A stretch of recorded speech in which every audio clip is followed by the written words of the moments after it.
Na mwanamichezo wa Seba Sport, karibu sana katika michezo ripoti, na mimi ni ripota wako Seba, niko hapa kukupa ripoti za kimichezo anga za kimataifa.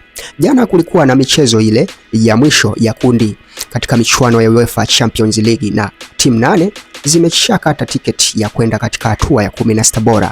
Timu hizo ni Arsenal aliyeongoza kundi akiwa na pointi 24, lakini Bayern Munich nafasi ya pili, Liverpool nafasi ya tatu, Tottenham nafasi ya 4, Barcelona nafasi ya 5, Chelsea nafasi ya 6, Sport Lisbon nafasi ya 7, lakini nafasi ya 8 Man City. Timu 8 hizo ambazo zimekwisha kwenda hatua ya 16 bora. Sasa timu 16 zinacheza playoff, mchujo kutafuta timu 8 za kuungana na timu 8 zilizofuzu kwenda 16 bora kutengeneza timu 16. Na timu hizo ni Man City, Real Madrid, Inter Milan, PSG, Newcastle, Juventus, Atletico Madrid, Atalanta, Leverkusen pamoja Dortmund, Olympiacos, Club Brugge, Galatasaray, AS Monaco, Karabakh, Bodo Glimt, Benfica. Hizi ni timu 16 ambazo zitacheza playoff kutafuta timu 8 za kuungana na timu 8 zilizokushafuzu ili kwenda kutengeneza timu 16. Na timu ambazo zimeshaga mashindano haya ni Marseille,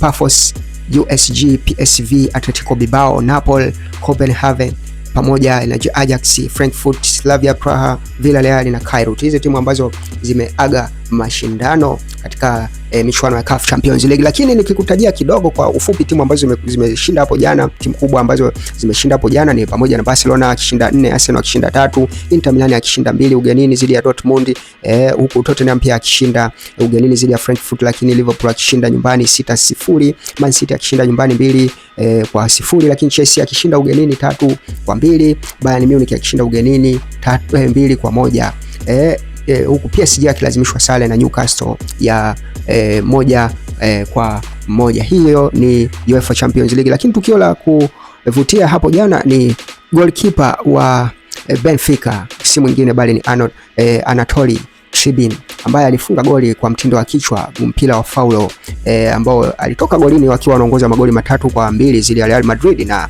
alienda kufunga goli hilo, na ilikuwa ni hatari kwa sababu endapo Real Madrid wangechukua mpira basi wangesawazisha na historia ingekuwa mbaya kwake, lakini amekuwa shujaa baada ya kufunga goli hilo na kuandikisha ushindi wa magoli 4-2. Usisahau kusubscribe Seba TV YouTube, usisahau kufollow Instagram na Facebook Seba_Sport TV. Asante, uwe na wakati mwema.